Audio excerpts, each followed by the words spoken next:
chosen to describe the suspect in this case as a white British man, a 53-year-old white British man. So far it could be me. A 53-year-old white British man from the Liverpool area.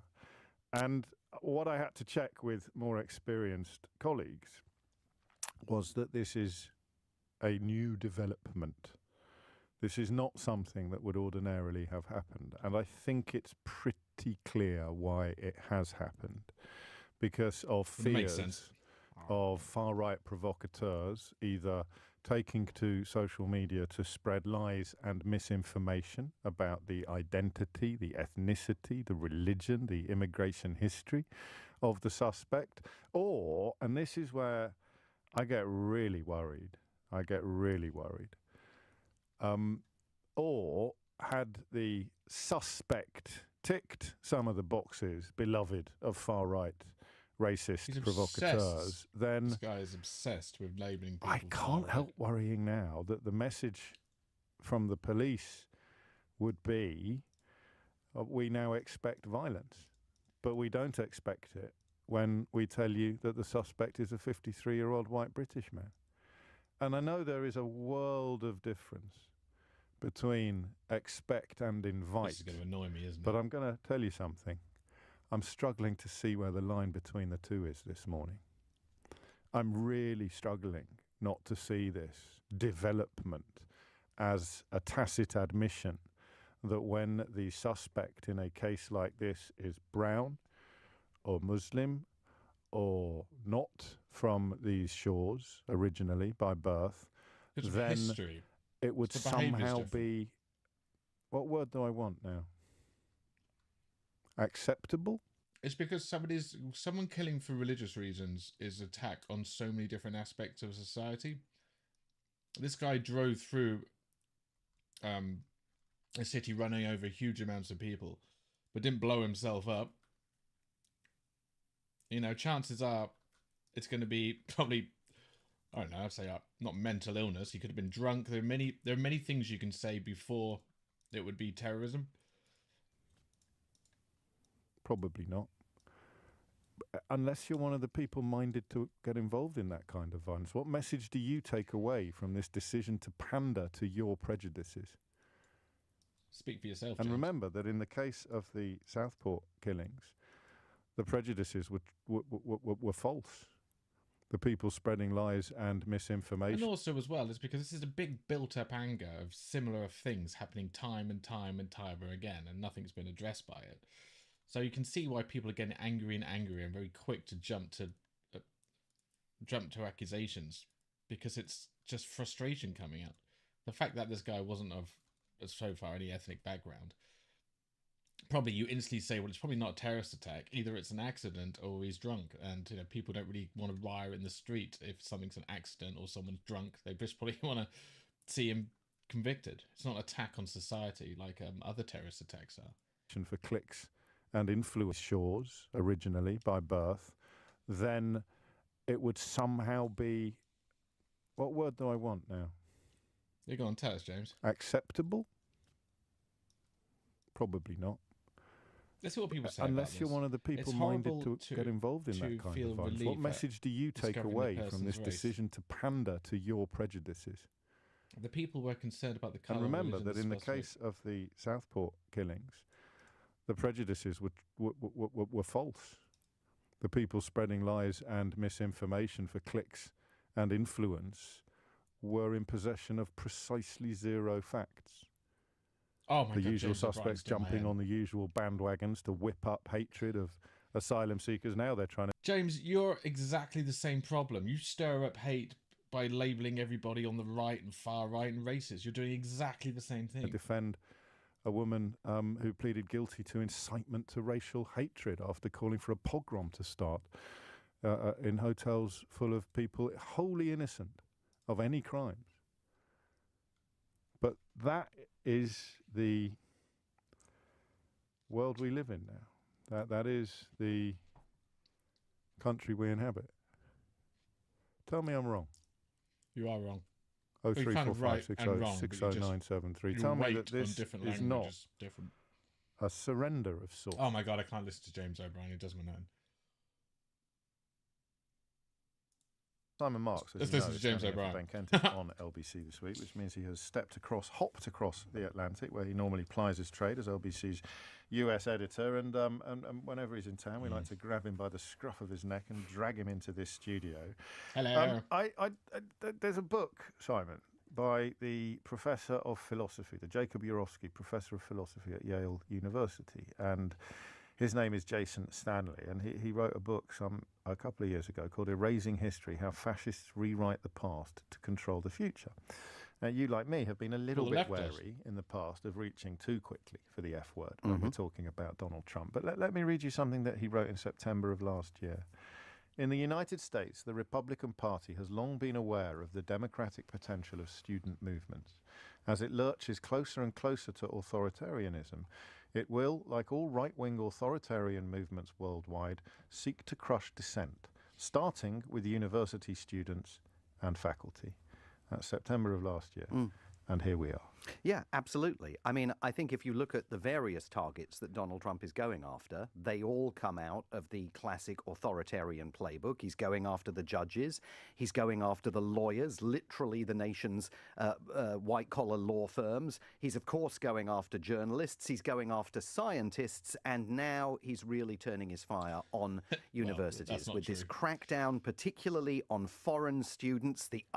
I mean, the problem with this is if you crack down on foreign universities, these are private institutions, which means the government shouldn't be able to tell you who you can accept onto your customers are. Now they've announced overnight that they are suspending all interviews at embassies and consulates all over the world for applicants who are seeking to study in the United States and are seeking student visas. As you know, Harvard was told a few days ago that its right to bring international students into the country is being revoked. That has led to also, a universities pretty don't make smart people smarter in the sense. It's like, well, you can't make stupid people smarter by the time they get to university. University is more of an attainment of knowledge in specific areas, not like logical thinking. So I don't know how you can grow your home populace up if they're not really interested in learning. Substantial degree of chaos on Harvard's campus because you've got thousands of international students there who fear they need to start packing their bags and leave the United States immediately. And all of this, according to the Trump administration, is an effort to prevent what they refer to as radical propagandists from finding themselves in a position where they can participate in acts of anti-Semitism on campus, by which, of course, the Trump administration means that these students are engaging in their constitutionally protected free speech right to participate in pro-Palestinian or, in some cases, pro-Israel demonstrations on campuses. This in a country with, as you were saying, James, a long tradition of campus activism. Go back to the 1960s, to the civil rights struggle, to Kent State in the early 1970s, a long history of this. The Trump administration wants nothing to do with it, and what it's really doing is cracking down on those constitutional guardrails. The First Amendment protects those protesters from doing what they're doing, unless, of course, they engage in criminal acts of violence. To the elite, of course. So, I mean, it's opinions that are essentially justice. Yeah, well, we've seen Rumeysa Öztürk, the Turkish student at Tufts University in Massachusetts, seized off the streets by masked agents of the American government for the simple thought crime of publishing an op-ed critical of Tufts University for failing to divest itself of Israeli interests that it holds in accordance with a vote that had been taken by the Senate at Tufts University. Also, I'm pretty sure a lot of American universities are funded by Qatar as well. Seized off the streets and disappeared by the government for, I think, 72 hours, while her lawyers eventually tracked her down to some detention facility in Louisiana, 1,500 miles from that street, off which, to the view of onlookers, she appeared to be being kidnapped. I mean, there are two ways into this, and as with all things Trump. It could be any of them, or indeed one that we haven't thought of. Either he does have a particular problem with pro-Palestinian protests or people describing Israel as committing war crimes, or even as Kenneth Roth, former head of Human Rights Watch, explained to me not long ago. It's usually you start by getting rid of the lawyers, then you start degrading human rights, like removing religion and things like that. And then you start changing history. So you rephrase history in a way that either degrades the people's culture or elevates parts of history which they want to put pressure on. Genocide is now applicable, but that would mean that Ehud Olmert, the former Israeli Prime Minister, is not allowed to study at Harvard. There really is no ambiguity in what's going on when Shakespeare wrote to describe about what is going on in Gaza. Right now. What am I doing either right he now? has a particular animus for Benjamin Netanyahu and Israel's continuing actions in Gaza, or he's got a particular problem with universities in general. I lean a little bit more towards the latter. Yeah, I think it might not be either or. Yes. I think it might be both and. I mean, we know that the Trump administration, going against some of those early participants in the pro-Palestinian protests on campus, got me worried there. was literally provided names by pro-Israel political action I do understand where you're groups coming in the from. It's United like the States, steps given that names brings of in people that they were authoritarianism usually recommending comes Trump from, go after.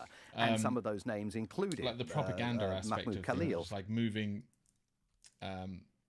You essentially start altering history slowly, while very slowly taking away human rights. Then you say essentially give the power to the government, claiming that these are the people that if you give your rights over to, will take care of every part of it, and also select what your moral code should be. So once you lose democracy, then everything falls down. Because it's hard with democracy, you can vote out dictators. Without that, dictators stick around for ages.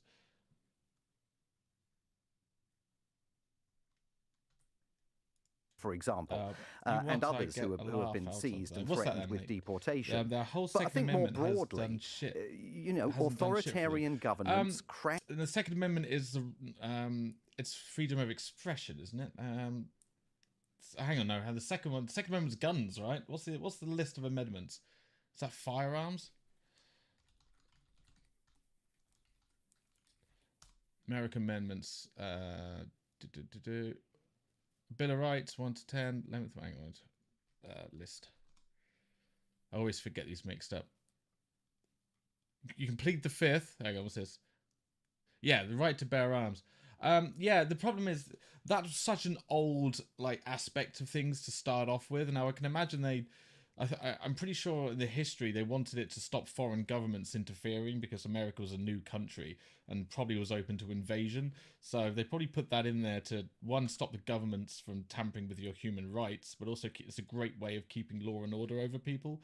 Now you've got to the point where no one needs to wave around guns in America. It just causes way too much problems for everybody. Yeah, I mean, some of the Americans I speak to, they say they love their Second Amendment. And when you pressure on them why, it's like, oh, well, my right to bear arms is, a choice of mine. I get to protect my property. It's like, yeah, but now everyone knows you've got a firearm. You can't have a nice community of people all living together if you have to call in advance if we can knock on their door. Oh, is it a bit quiet? How about now? Is that better? Thanks for letting me know. I'm still quite new to political streaming, so I always need someone to tell me where I'm going wrong at times. I mean, I can't. I mean, take Afghanistan for example. You don't have people running around killing each other in Afghanistan like civilians. Like they have guns, but they tend to have a better way with them. They don't go on kill shootings. There's no serial killers and things like that to that extent like America has. Somehow America's getting it very wrong, but I understand a lot of the crimes in America are down for what's it called, they don't want to use the word ghettos, what's it called, inner city killings and stuff like that. But yeah, you now can't de-gun the population, so America's now stuck with guns, and they're just going to constantly see people shooting up schools, and it's interesting to see how they defend it. Because I used to think it'd be fine. Yeah, you should have a right to bear arms. Go for it. You should right. As long as you use it responsibly. Yeah, but too many people don't use it responsibly. Now, let me get that for you. Hang on. Let me just check. Check.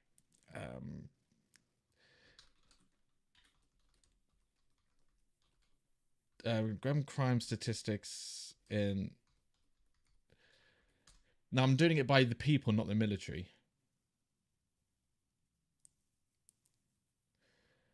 Oh, I might be wrong on this. Domestic violence against women is up 52%. Okay, well, the country I'm looking at wasn't Afghanistan. I can't remember where I heard that from. It'd be good to see. I need to get like a good data like website where I can compare. Oh, here we go. Now, I could be wrong on this. If I'm wrong, then... Oh, good, pop-ups.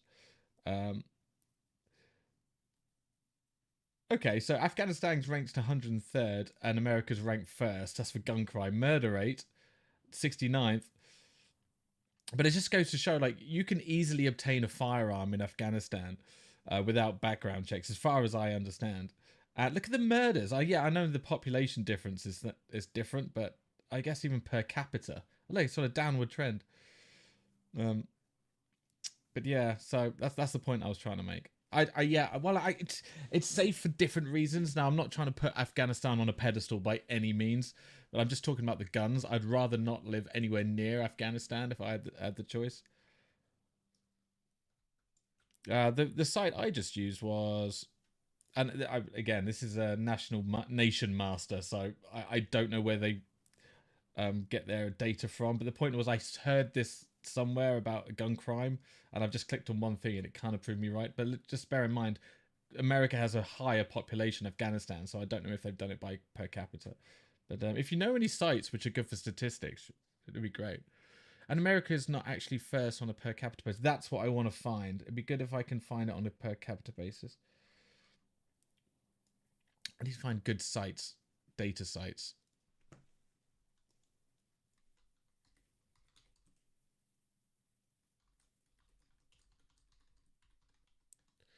Let's have a look here. London Gov, nope. Gun Violence Archive. The Office for National Nation. That'll be America, won't it? Yep. Right, James O'Brien's cracking on. Institutions that threaten their ability. Oh, I can't listen to James O'Brien. He kind of makes me sick. We could do American politics, or we can throw up in our throats about Israel committing a genocide in Gaza. And conscious that I am of how inflammatory. Anyway, your point makes sense. Like, it seems. I think the thing is, like, with authoritarian regimes, they're really hard to get rid of without revolution or someone coming in and invading your country. So, a recent one I found puts Jamaica first. Yeah, that wouldn't be per capita then. Oh, hang on, it could be, because I would have put something like Yemen first. I would have put like South Sudan first.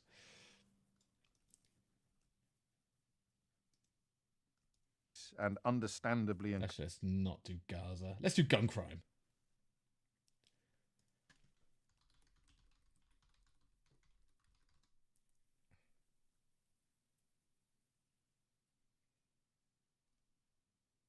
Oh, here we go. Since 1990, the number of gun deaths worldwide has reached 6.5 million. 3/4 of gun deaths occur in just 15 countries.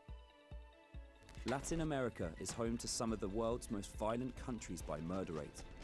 El Salvador, Venezuela and Guatemala are the top 3 countries for deaths caused by guns per population. These Latin American countries are marred by corruption, organised crime, and a dysfunctional criminal justice system that further fuels the problem. The availability of guns in the United States is another concern for these countries. An estimated 200,000 guns a year that were first sold in the United States are smuggled over the southern border and used in violent crimes in Latin America and the Caribbean. In the United States, the Constitution. If you have a gun and you lose it, surely there should be a massive crime against, like, to get a hold of a gun to begin with, you've got to be like checked. But then to lose that gun and it ending up in South America, that should be a crime incredibly severe. Easier access to firearms. This contributes to the 30,000 men, women and children. Unless, of course, the government's putting them there. I know nothing about that.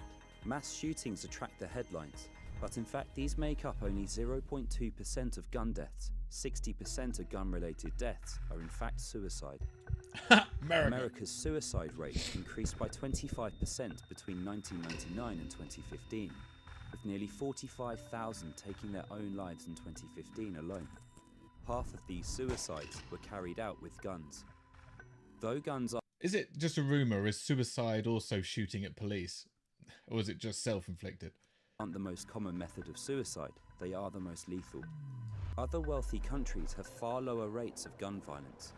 In Japan, if you want to own a gun, you must pass a written exam and a shooting range test, alongside a series of mental health, drug and criminal record tests. It has virtually eradicated gun crime. After a mass shooting in 1996, Australia introduced an effective buyback scheme of firearms. In the 20 years following the ban, there was an accelerated decline in total gun deaths. But in America, the House of Representatives Brazil and the US has not make voted for a on majority of single gun measure to deaths, prevent gun but violence. that's due to both the amount And of in some guns and the high states, such as population. Yeah, it's their Texas, accessibility to where guns students at public as well. colleges can now So carry guns, concealed amount of handguns. guns and the high The law has population, also the actually loosened. accessibility to firearms, and Easy then access to firearms will continue to... and then of course like the punishment for misusing a firearm going unnoticed as well would trigger people to essentially obtain firearms, knowing there is a very little risk of them being persecuted for having them. Yeah. Be the main driver of America's gun deaths. But that's it. So, I mean, you could probably put all the countries which have guns and against essentially the welfare of the country, it being a problem, like a major problem for the country. So you could put like all the major countries, how many guns they actually have, and then see how they play out, like see if their, was it their GDP, the overall wellness of their population. It has to make a big dent. Where's a good site for polling data? Let's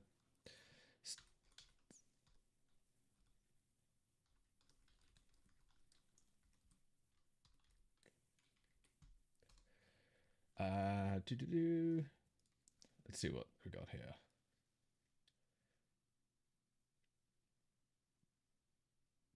Okay, homicide rates by firearms. Albania. Oh, here we go. Oh, there you go. I found the Jamaican one. St. Lucia. Oh my god, it's like these are like honeymoon destinations. Ecuador, Belize, Colombia, Mexico. Oh, you're right. Okay, so when's the first world country? What? Oh no, this is 2002.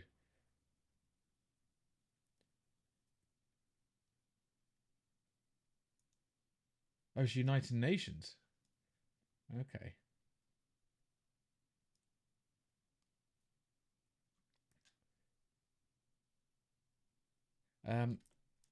But yeah, the reason they have that in their constitution is specifically to protect against... yeah, they do. Yeah, the Americans have that. Their right to bear arms was to prevent against totalitarian regimes.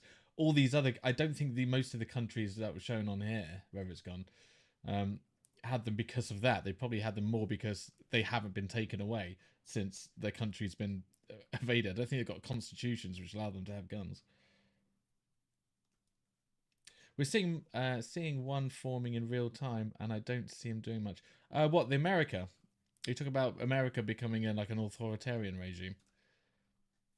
Because the thing is, like, if you are referring to America, they have a constitution, and I think it blocks Donald Trump from doing a lot of the stuff he wants to. And second of all, after 4 years, you can vote him out anyway. So whatever he gets away with after 4 years, most of it can be undone. And I think a lot of conservatives would actually probably end up undoing a lot of the stuff Trump's done, because Donald Trump isn't really a conservative. He's some sort of weird hybrid of like many different things. And I think that messes with the conservatives. You have MAGA conservatives and the other conservatives. Then again, I think the only a matter of time before we see plainclothes ICE agents getting shot in self-defense. What do you mean by that? I think the only matter of time before we see ICE agents. That's immigration, right? Agents getting shot in self-defense. I don't think it will go that far. I think this big Trump wave is probably coming to an end. I think I was worried about where Trump was going, because I thought he's literally surrounded himself with a bunch of dimwits and has very little idea of how the world and the economy works, and how what the public behave on the world stage. But lucky enough, I think the Constitution is actually saving America from authoritarian dipshits. Because just like most things can be reversed. Because with these tariffs, for example, like they managed to block him in court for tariffs, but they're not going to work. Trump's ideology for why he ran for office is stay out of prisonism. Yeah, I didn't think. I thought him getting out of prison in his brain would be just like a no brainer. It's like I can do whatever I like. But the question is, like, I can't believe he's got away with some of the stuff he has done. But because so much has happened since he's come into power, you can't even say, you can't even look at Biden and say this guy was worse, because there's no shot in hell. You can't even focus on like things this guy does, Donald Trump. There's so much that has now changed the political discourse of how America sees politics. The one what was the main one? I mean, what was it? The voter fraud, the vote thing. Like, he made fake he made fake representatives to add to his vote tally or something, and then he lied about the voting being was it fraudulent. Then he what will he do? Oh god, there's so much has happened. I can't actually remember. It was the judge. He invented fake judges, incited a riot to overturn the election. And that's not because everyone's forgotten about that now, because it's so radical. This is the next thing, the next thing, the next thing. Yeah, he fired the guy for arresting him. He's fired a lot of people just for speaking out against him, and also he's gone after people in the media for writing bad stuff about him. And what was he doing recently? Apart from the tariffs is just ridiculous. I'm trying to think what else he's done.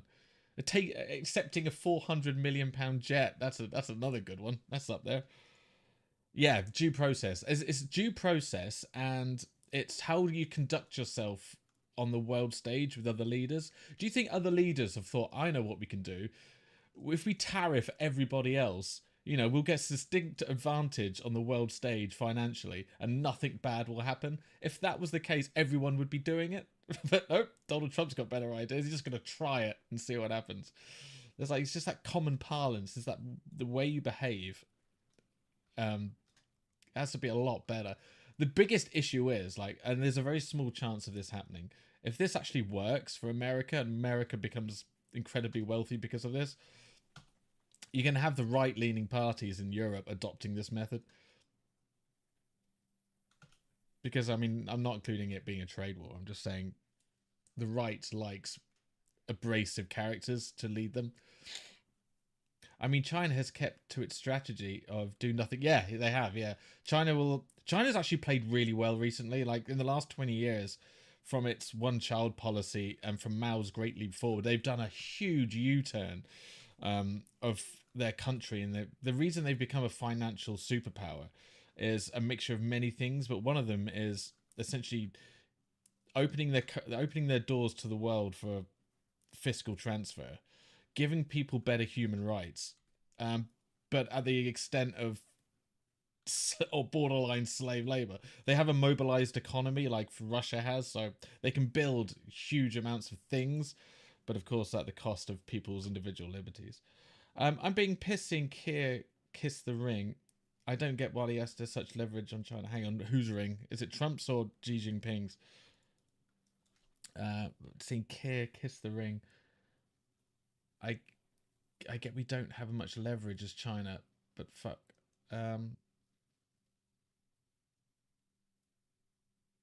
You're talking about Keir Starmer and Donald Trump. If you're talking about that, then Trump, right?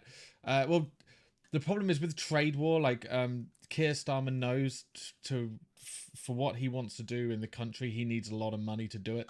So he's keeping Trump sweet because essentially UK was one of the only countries in a what's the opposite of a deficit? In a surplus, right? So we went into that interview with a surplus and came out with less stuff. We got a tariff on steel. Like, we just started the steel industry up again, and we got a 25% tariff on steel. I understand why he has to do it. Like, Trump's so erratic, you might as well have him on your side and stand up to him, because it's pointless. Because the way you see it is, you're not dealing with Trump, you're dealing with America and its future president. So you got to weigh all that into how you treat the president. So when Keir looks at Trump, he's looking at Trump and the next 3 leaders after him. So you got to play careful with this thing. And first of all, one of the good things of Brexit is we're now outside of the EU, which means we can trade with America and set up different rules that go around the EU. The problem is that it doesn't work. It just came off 50% tariff on steel today. Yeah, no, tariffs don't work. No, I mean, of course they don't work. If anything, it's going to fuck America up. I mean, I don't want to see it because I want to see the best for America, but yeah, Jesus Christ. This is such an interesting social experiment. Donald Trump is an interesting social experiment.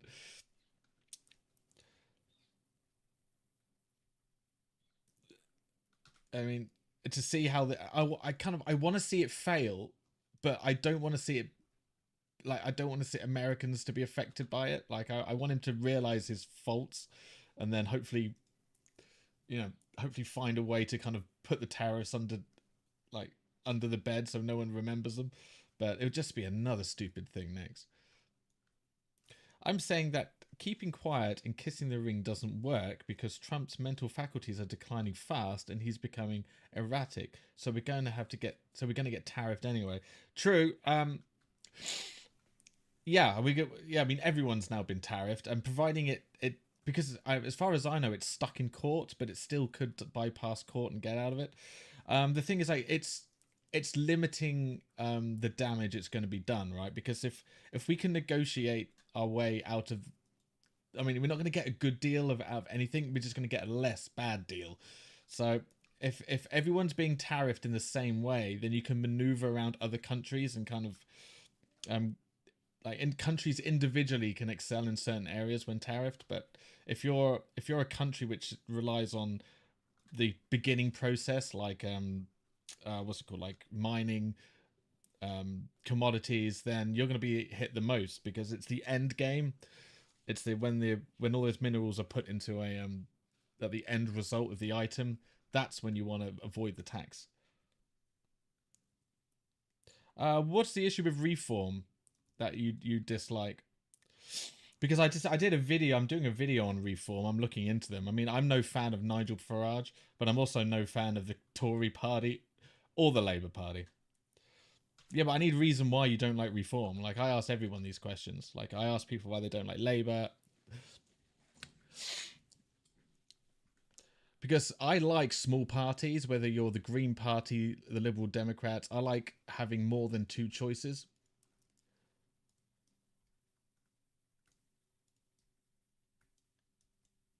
I mean, Reform is just an old classic Conservative party, led by an egomaniacal dipshit. So, but they're also a one policy party that their main focus is immigration. So they can disappear very quickly if Keir Starmer takes control of immigration. So, but Reform exists from essentially the failures of Labour and the Conservatives. The Green Party is pretty much a waste of space. Scottish nationalists are just weirdly liberal. Whenever I see Trump, I think to myself, wow, I'm sure glad we don't have a raving, egomaniacal, xenophobe lunatic running our country. And I won't be able to say that Farage. Kind of. I think Farage is smarter than this. I think Nigel Farage, from what I understand, has an idea of how the economy works.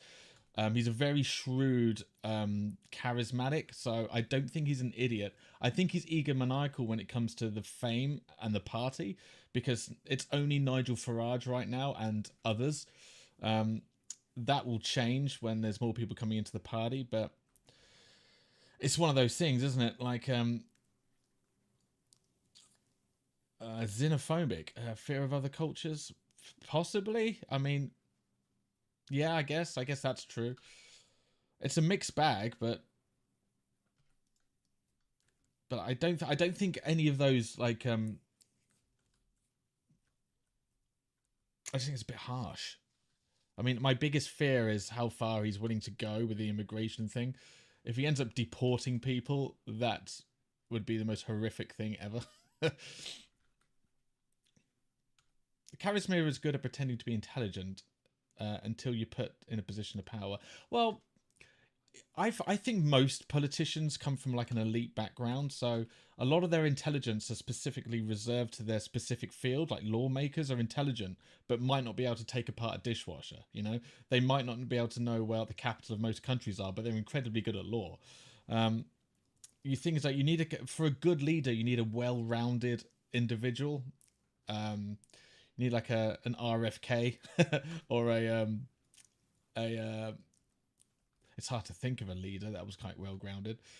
You need someone who can, because you never really know what's going on like behind the eyes of someone who's a charismatic leader, but you just got to listen to what they say and just hope for the best. That's why you can't really persecute people for voting for different parties. I don't see ill of anyone voting for whatever party, because it's not fair to blame them for the outcomes, because I personally think most people have the best interests at heart.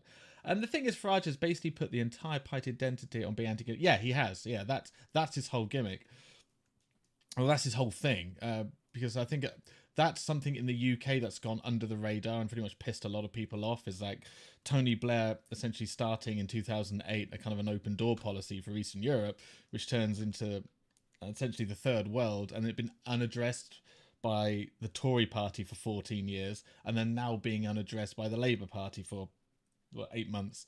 So that's how they came about. I don't think it's wrong to be anti-immigration. I think it's wrong to be anti-illegal. I think it's right to be anti-illegal immigration, but wrong to be anti-immigration just on the aspect of culture or race. If you're going to build a great wall and no one builds walls better than me, well, the wall has to have... he's essentially saying it's good to have immigration. I think most people agree it's good to have immigration. You need immigration because essentially our population is in some sort of decline. So we are going to have to jerry-rig the numbers a bit. But it's you can't have vastly different cultures and people cheating the system and hoping it's going to sit well in the local populace. Oh, my arm's gone numb.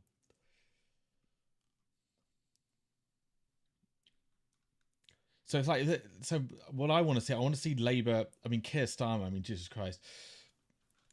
Keir Starmer is just like a nothing burger. He doesn't have any sort of, if someone asks you what the Keir Starmer stands for, there's like a vacant expression between the eyes. He's soulless. He doesn't seem to have any sort of like care or attention or any sort of passion for the country.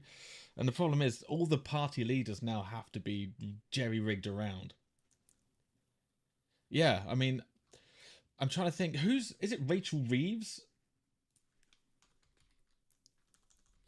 Is it Reeves or is that America? Chancellor of Exchequer. Oh, is that the Conservatives? Now, who am I thinking of? Well, Labour needs to find out who they represent. Like, Labour's lost the working class vote.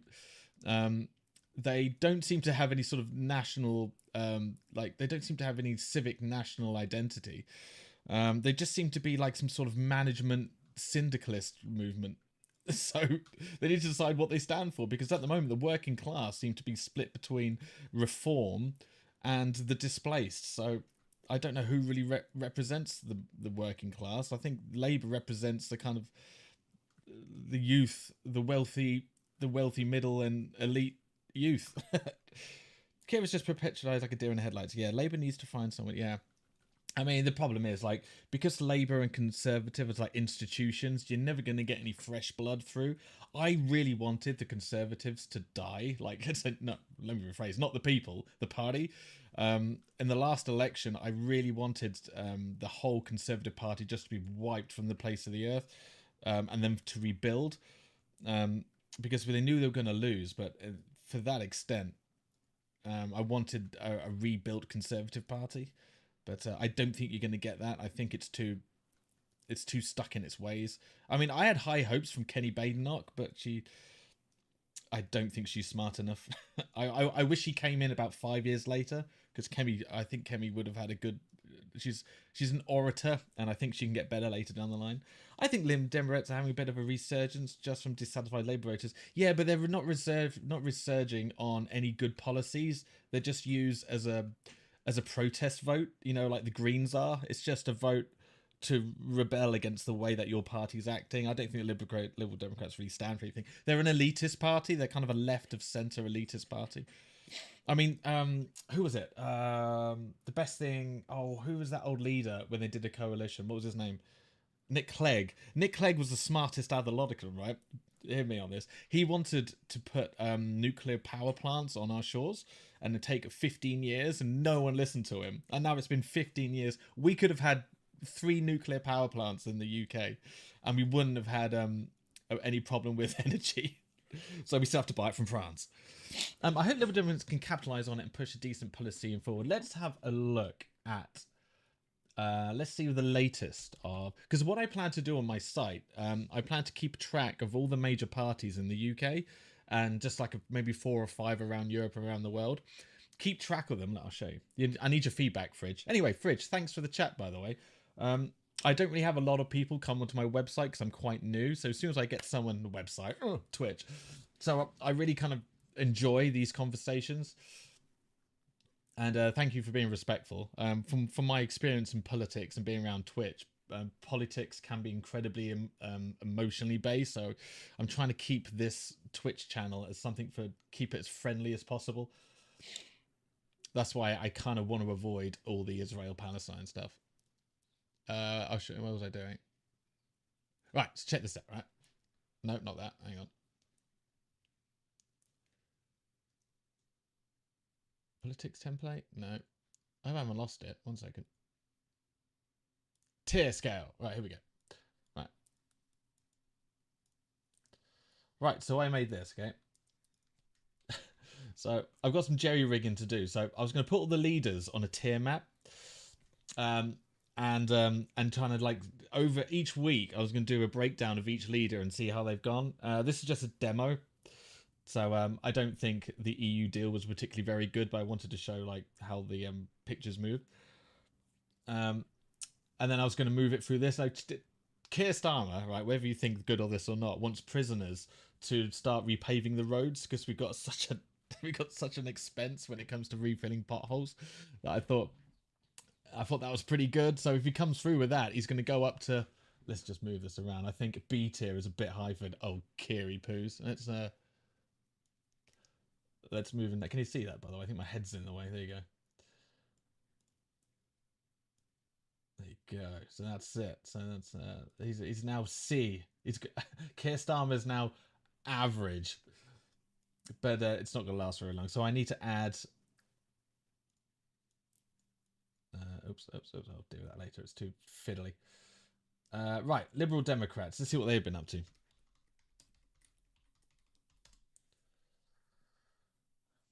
Winter fuel allowance, boring. Well, we can listen to Mr. Speaker, the Prime Minister has rightly said that his new trade deals will give a much-needed boost to economic growth and thus to the public finances. So will the Prime Minister make sure that struggling families and pensioners see the benefits of the growth? He teased the House with his first answer to his honourable friend, the member for Luton North. So will he commit now to reversing his cuts to the winter fuel payment in full?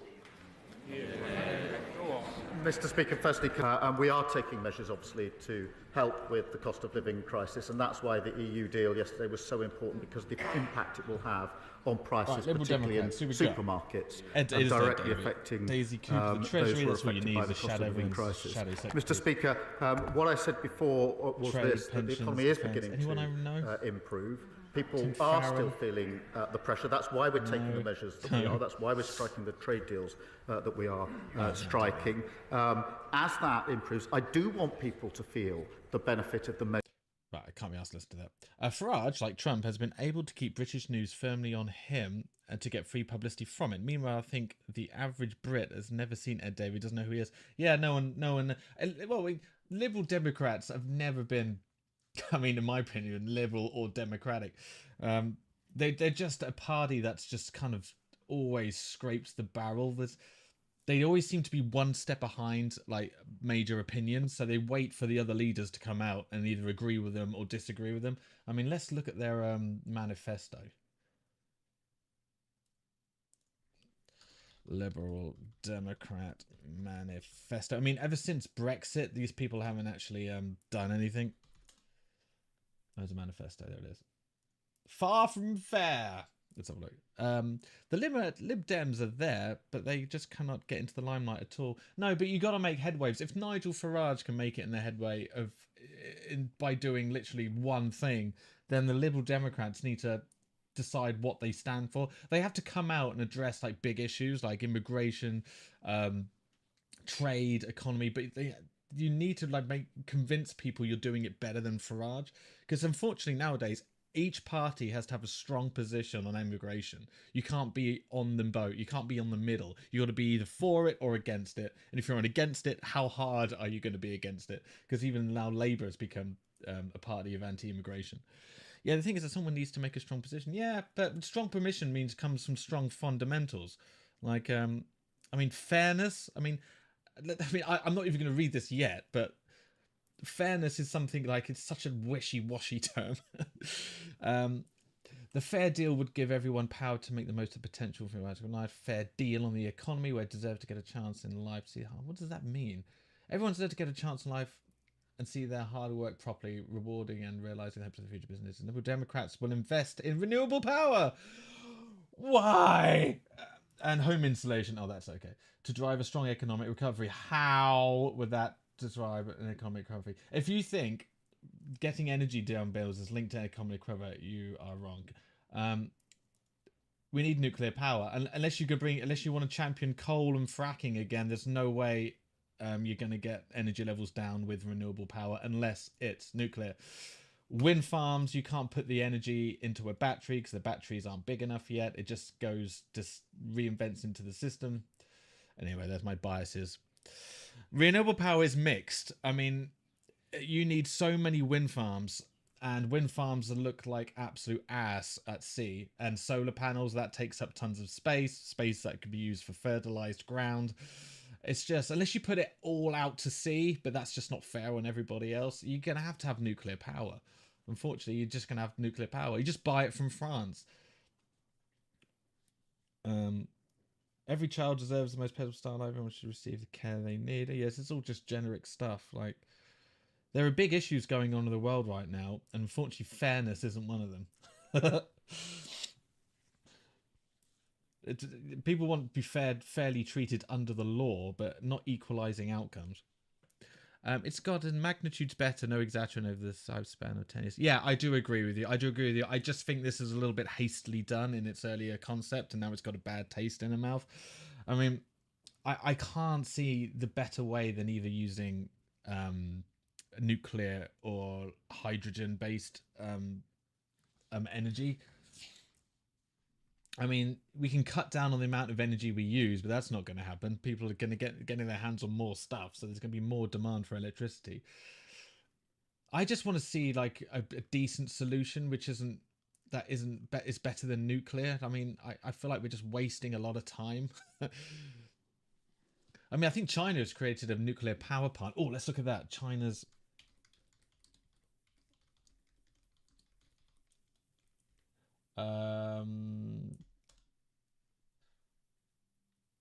Is this it? Nuclear fusion. The holy grail of clean energy. Atoms smashed together, creating 4 times more energy per kilogram of fuel than traditional nuclear fission, and 4 million times more than burning coal. With no greenhouse gases. See, this is what happens when you leave China alone. Waste. They actually invent stuff. It'll be at least a $1 trillion market. The problem? China's like leaving a Tamagotchi under the bed and forgetting about it, and then hearing it beep and realize it's grown and it's just funded itself. Now it's a worldwide race to change that. The closest anyone's come was at the National Ignition Facility in California in 2022, with a brief but crucial moment of net positive fusion energy. The real problem is the amount of innovation has gone into wind turbines and photovoltaics. Building photovoltaics gone into which are the ones that don't have good ways of storing it. Yeah, I mean, as far as I know, it goes back into the system in the sense that it's immediately used ahead of other resources. I mean, molten salt batteries can hold a ton of energies for months, and if we had more efficient concentrated solar thermal, we could do that. There's a bit of a struggle attempting that since we're not close to the equator. Do you think that's the best solution? I mean, am I wrong thinking nuclear fusion is the best way, or are there?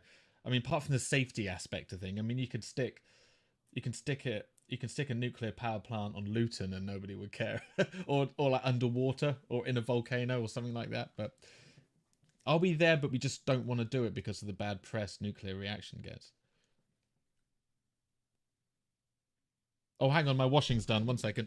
I got to take it out. Just give me 2 seconds.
Right, back.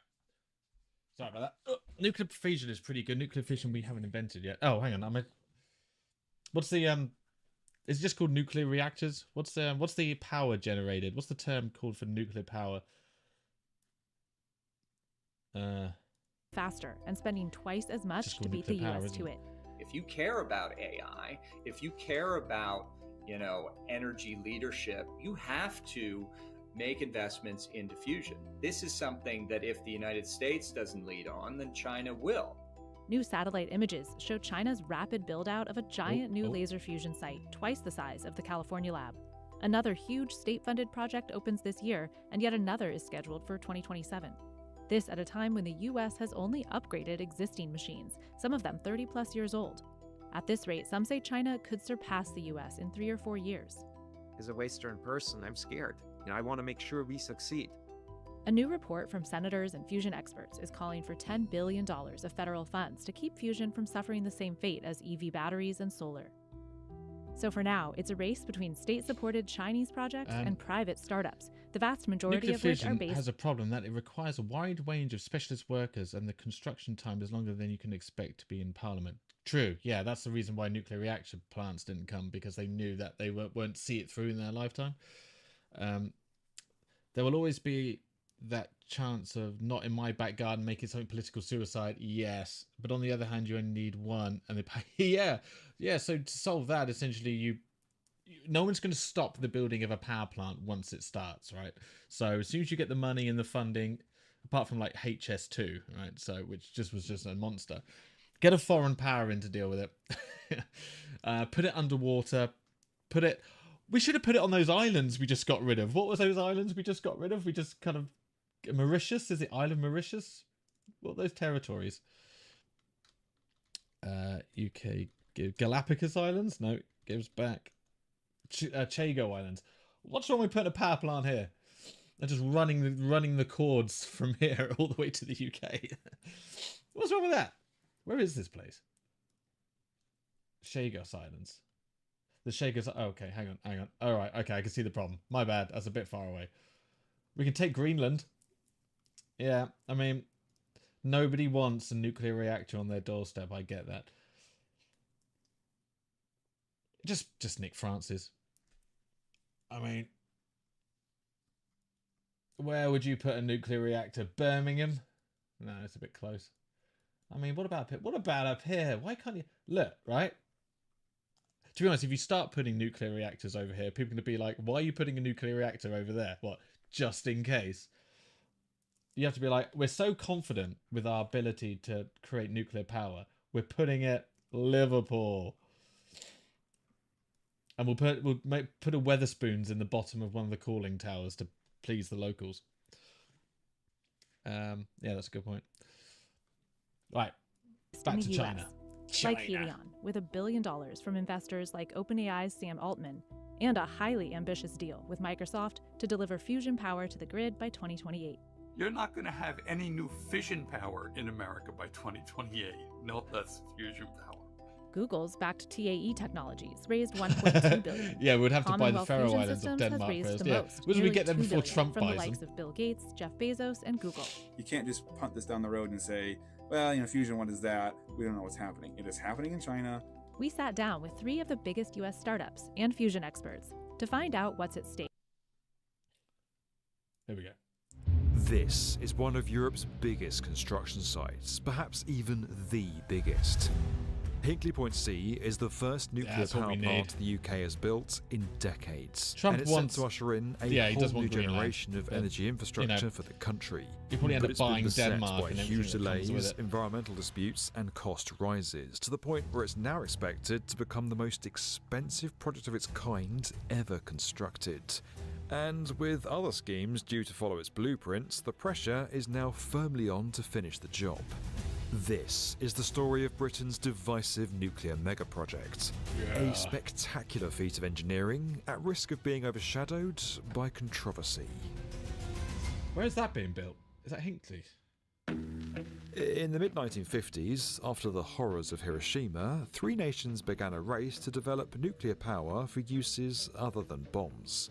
The Soviet Union was the first to generate electricity with atomic energy in 1954. 3 years later, the US unveiled a full-scale nuclear power plant dedicated to peaceful purposes before anyone else. But in between, the UK made its own piece of history. There's nothing like it anywhere in the world. Neither Russia nor the United States is yet creating electric power on this scale from the atom. At the Calder Hall power station in northern England, atomic energy was used commercially for the first time, although its main purpose was to make plutonium for nuclear weapons. Still, that meant the UK was once a pioneer in the field of nuclear, which continues to be a major source of energy well into the 21st century. So surely then, its mission to construct a brand new nuclear power plant has gone swimmingly. Well, not exactly. It's taken much longer to build and become way more expensive than was originally predicted. The project has also gotten extremely complicated and pretty chaotic. However, delivering 2 new nuclear reactors after not building any for a very, very long time is challenging to say the least. You see, right now there are 9 nuclear reactors operating across the UK over 5 different sites. Together, they generate around 13% of the country's electricity. But many of them are nearing the end of their lifespans based on old technologies and are either due to be decommissioned or have already started the process. So you can put the power 6 have been shut down in the last few years, and there hasn't been a new power plant built here since the 1980s. And yet, that doesn't mean the UK's given up on nuclear completely. In fact, it's quite the opposite. It now plans to build as many as 8 new reactors between today and 2050. Now, 2050 might sound like a very long way off, but Hinkley Point C is providing a quarter of those new reactors on its own. As you can see, this project is simply enormous. The spot where it's being built, on the south bank of the Bristol Channel in Somerset, England, is widely considered to be Europe's largest construction site. Spanning 430 acres, it dwarfs the plants beside it, Hinkley Point A and B, both of which were built in the 1950s and 60s and are now closed. When complete, Plant C will produce 7% of the UK's electricity, enough to power around 6 million homes for 60 years. This is the real problem with nuclear power. How is it all coming together? And what even are the main components of a modern nuclear power plant? Well, first of all, it's important to kind of understand the basics of where all that power is coming from. But, yes, we're talking about the reactors. To put it simply, it's part of the system just feels where like we've already uranium got atoms this are in split motion. apart through a process called fission. That creates heat, which converts water into steam. Next, hang on, I want to see this bit. I mean, let's say we want to be self-sufficient with energy for whatever reason. Like, we can't just have wind farms, and we can't just have solar panels and hydropower. You need to have like a really huge raw source of energy, and also you need your backups just in case all of the power plants break. Well, that's unlikely, but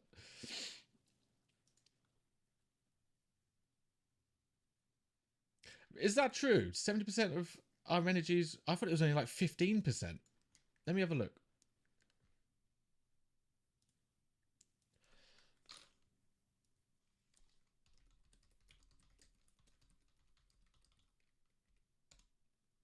Approximately 46.6% of UK's electricity came from renewable sources. This includes wind, solar, biomass power, while wind power is a larger contributor.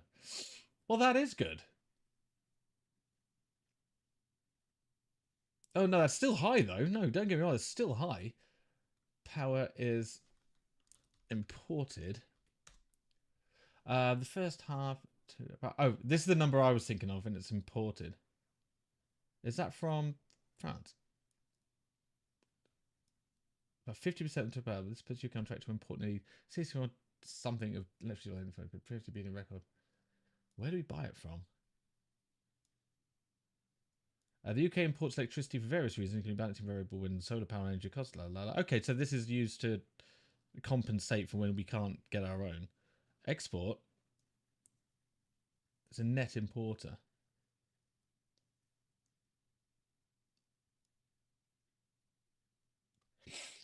Oh, here we go, from France. That's what I was after. Electricity beats improved record. UK increasingly reliant on imports while also exports electricity, particularly France. And also exports electricity. No.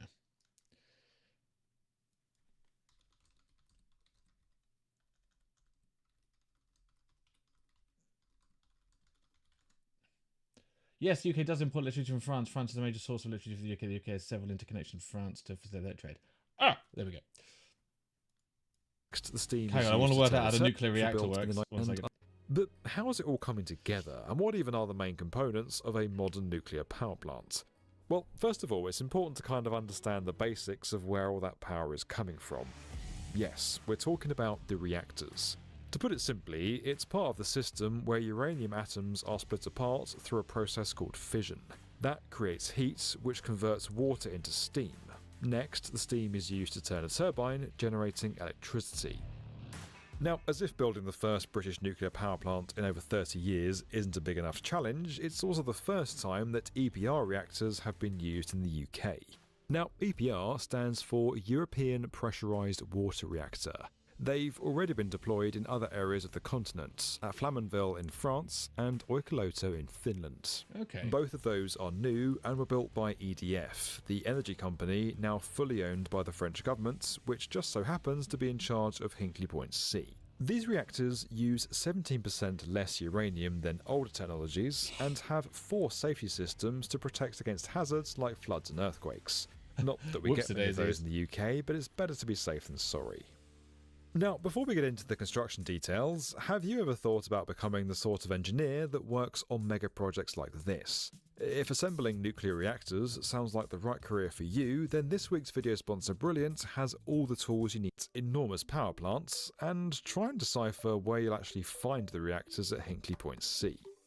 Well, they're located in the reactor buildings, and you can't really miss them thanks to their enormous size. Like almost every So it seems like we just need to replace the old ones. I mean, that seems a lot easier than finding new locations for them. There was one annoying problem with renewable power unique to Britain. The royal family owns the coast. Doesn't the royal family own the whole of the UK and just sublets it out to the government? Does the royal family owns the coast? That's hilarious.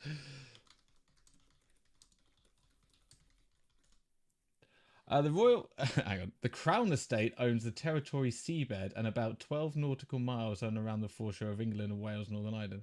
Hand harvesting of seaweed, ready for monetary, ready for the Crown.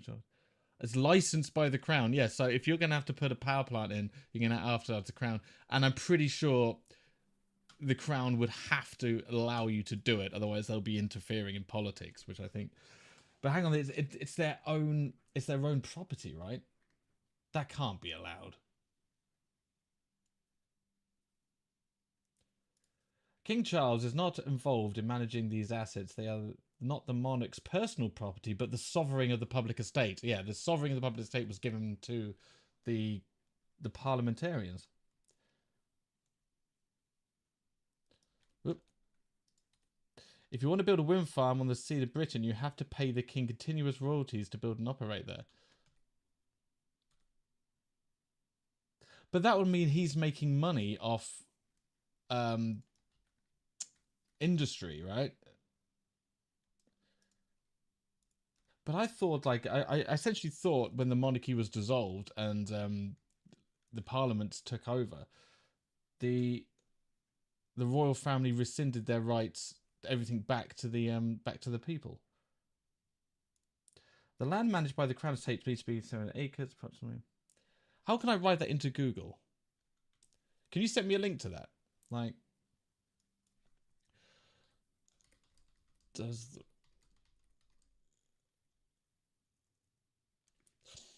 no, yeah, because he can, providing he owns the properties, they can make. They're just like any other family, and they can make money off properties. But I think there's specific laws when it comes to what they handed over to the economy. Hang on.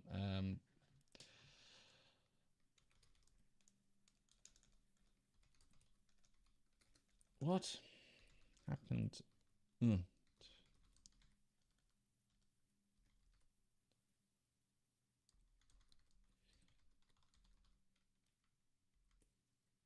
that the one? It's called the Crown Estate. The Crown Estate is a collection of lands holding to the United Kingdom, belong to the British monarch, and making it a sovereign public. So that's like Norway, which is neither government property or part. Hang on. It's neither government property nor part private monarchy estate. The Crown Estate is managed by the Welsh Commissions, which trades as the Crown Estate. In Scotland, the Crown Estate is managed by the sovereign has official ownership of the estate. Is that the fund? Oh, okay. The sovereign has official owner of the estate, but is not involved with its management or administration. Okay, what can it do? The estate extensive portfolio is overseen in semi-independent government body headed by the Crown Estate Commission to exercise power over its ownership. Yearly.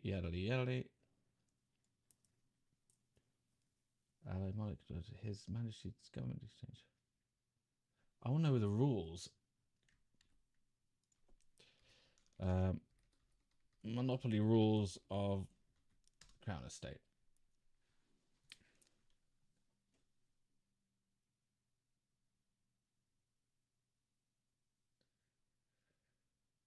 I don't even know what to type in.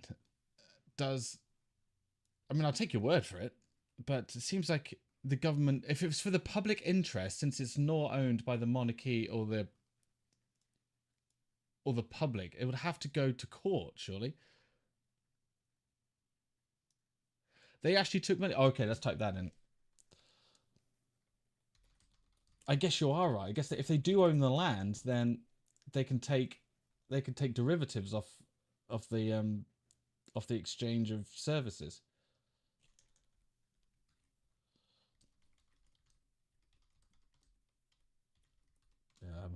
Let me see. Okay, the Crown Estate to partner with British Energy. The Crown Estate is entering a new partnership with the Great British Energy to support the acceleration and delivery of the clean energy infrastructure benefiting millions of homes. Yeah. Oh, they're not going to put it on there. Yeah, you know, I take it you're right, because that sounds like that would happen. My objection is if it was a necessity to put nuclear power plants into the coast, they would have to allow it to slide. Because otherwise, then we're back to being a monarchy again. Because the monarchy doesn't have any sort of diplomatic rights or influence, and that would fall under diplomatic rights and influence if it's interfering with the running of the country. That's what I think, anyway.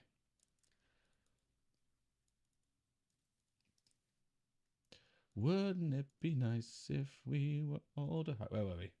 Where's our over-budget nuclear power plant? infrastructure on this site, a great deal of machine power was necessary for their construction. In fact, because so much of the build requires massive segments to be moved around simultaneously, there are cranes everywhere, more than 50 of them at a time, including one that stands out from the rest. Meet Big Carl, the world's largest land-based crane. Carl's been used for a number of heavy lifting tasks, including putting the dome onto the first reactor building but it's still quite and a substantial placing the royalty giant liner rings, which weigh hundreds of tons each. There are 3 of them on each unit, and together they form part of the inner containment wall. Once in position, they're encased in 2 layers of concrete. They are entitled to their own Vast land, amounts of the material whether they got it there by overall, dubious means or not. 25% more. My biggest than on the concern is if plant's they get in the Hinkley Point way C was of modelled things that on. necessitate 9,000 cubic metres of the stuff if they was said poured no in to the one building go for the of base of the first wind reactor, farms for public beating a interest, I record think that's held when I draw by the line. London's Shard. But like, I have no problem with the royal family making money. Like, they're a family just like everybody else, and whether they, as I said earlier, however they got the acquired the lands from history, that's just how it is. So you have to break it down between whether you think that's fair, then whether you think that's fair or not, are they a right to receive money? As long as they don't get in the way of growth and prosperity, then they can act however they want to act, providing they stay within the law. Yeah. It's because British regulations required a number of changes compared to those on the sites in France and Finland. And when I say a number of changes, I don't just mean a small number. In fact, 7,000 alterations were carried out to make this place compliant. As well as all that extra concrete, 35% more steel was put in. But as you might have guessed, adhering to these rules became more time-consuming than originally thought and contributed to some major delays. As for the reactor itself, the main component, the pressure vessel, was delivered in 2023 and installed in late 2024. The giant steel container, which will hold the nuclear fuel, was first lifted onto rails and inserted through an equipment hatch. Then, once inside the reactor building, it was gently rotated and lowered into place. Good lord. Surrounding each of these vessels will be 4 steam generators, 25 metres long and weighing over 500 tonnes. After 6 years of design, manufacturing and testing, the first one was delivered to site in May 2024, following a journey from northern France across sea and road. Just next door to the reactor buildings are the absolutely enormous turbine halls. 50 metres tall, these are going to house the largest turbines of their kind anywhere in the world. Now, it doesn't look much like a finished power plant yet, but with so much activity on the site, you'd be forgiven for assuming that this thing must be getting pretty close to the end. But you'd be wrong. It probably won't be operational until at least 2029, and that's with just one of the reactors running. Full power is now expected in 2031. But that wasn't the original plan. When contracts were first signed back in 2016, the original plan was to complete the whole project in 2025. And as is often the case in these situations, the price tag has gone up substantially. It will cost as much as £10 billion extra to build the plant, over 11 billion euros. What was due to cost £18 billion when it was first greenlit could end up as high as $46 billion after inflation. That works out at more than $57 billion US, considerably higher than what was spent on the new reactors at Plant Vogel in the US, which had their own share of problems. The costs have gotten so high at Hinkley Point that it's now on track to be the most expensive nuclear power plant ever constructed, and by some distance. According to EDF, there are a number of reasons for this. It's been hit by labour and material shortages, COVID caused over a year of delays, and then there were those regulatory changes we talked about earlier. Who's training up the workforce? Like, the problem is I think we're bound by a lot of EU law that gets in the way of a lot of these things. And forming supply chains in a country that hasn't built one of these for a generation has taken a lot longer than planned. Another concern has been the environmental impact, and it's not all to do with nuclear waste. Of course, that has been an issue for many people, and the plan is to ultimately store the waste hundreds of metres underground in a new type of specialised facility. Instead, a lot of the backlash is actually to do with fish. You see, nuclear power plants require huge amounts of water to keep their reactors cool, and they have to get it from somewhere. To ensure there's enough water for Hinkley Point C, 8 kilometres of tunnels have been built connecting the site to the Bristol Channel. These are going to allow up to 120,000 litres of water to be transferred every second. The problem is, the channel is full of fish, so there's a danger that many are going to get pulled into the system by accident. Because of this, EDF is planning to introduce a fish recovery and return system. Then there was a requirement from the Marine Management Organisation to install an acoustic deterrent. This would essentially blast sound underwater to scare fish away from the intakes. EDF isn't too keen on this idea, calling it some that they've learned the lessons from the setbacks they faced on the first reactor. Teams are using the lessons learned. I'm going to have to go because I'm off to play golf. But thanks for stopping by my stream. It made it turn into a very boring video making stream. It is actually something quite cerebrally entertaining. So thank you very much. I try to stream every day from 4 p.m. So if you want to drop in on Monday, let me know. But enjoy the rest of your Sunday, and maybe I'll see you on Monday. Who knows? But take care.